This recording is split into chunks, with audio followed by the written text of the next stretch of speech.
We all know about predictive programming. It's like The Simpsons predicts everything, but it's not a prediction. It's just an agenda.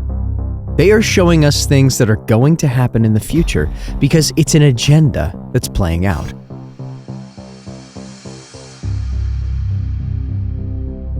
Let's take a look at this magazine cover. This is from 1988, The Economist. Get ready for a world currency.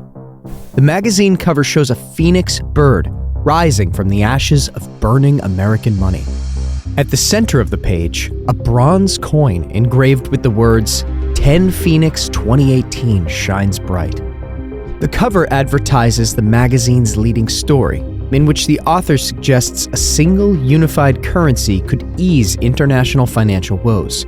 The article's author, anonymous behind an editorial team alias, envisages a modern world connected like never before.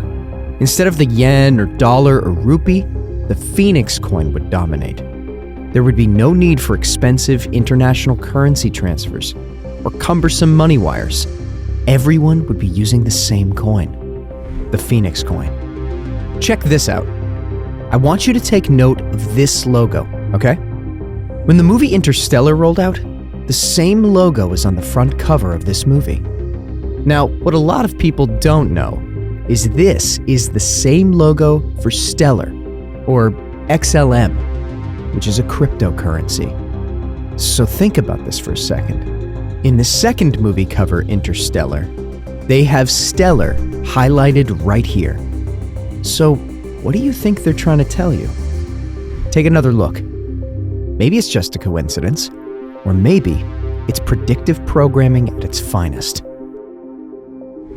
Predictive programming is a theory that the government or other higher-ups are using fictional movies or books as a mass mind control tool to make the population more accepting of planned future events. This was first described and proposed by researcher Alan Watt, who defines predictive programming as predictive programming is a subtle form of psychological conditioning provided by the media to acquaint the public with planned societal changes to be implemented by our leaders. If and when these changes are put through, the public will already be familiarized with them and will accept them as natural progressions, thus lessening possible public resistance and commotion. The most notable cases of predictive programming are the examples found in The Simpsons, The Dark Knight Rises, The Hunger Games, and The Oldest Being from Futility. 30 years from now, Americans, Japanese, Europeans, and people in many other rich countries, and some relatively poor ones, will probably be paying for their shopping with the same currency.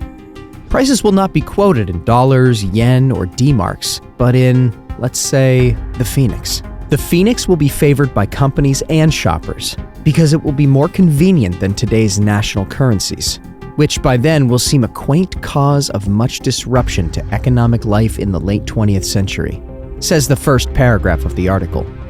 The Phoenix Zone would impose tight constraints on national governments. There would be no such thing, for instance, as national monetary policy. The world Phoenix supply would be fixed by a new central bank, descended perhaps from the IMF.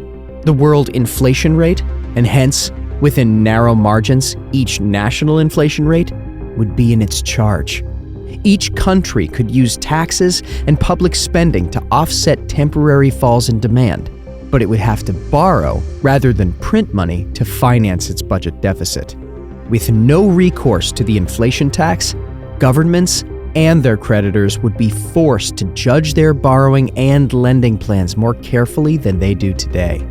This means a big loss of economic sovereignty, but the trends that make the Phoenix so appealing are taking that sovereignty away in any case. Now listen to this. The Phoenix would probably start as a cocktail of national currencies, just as the special drawing right is today.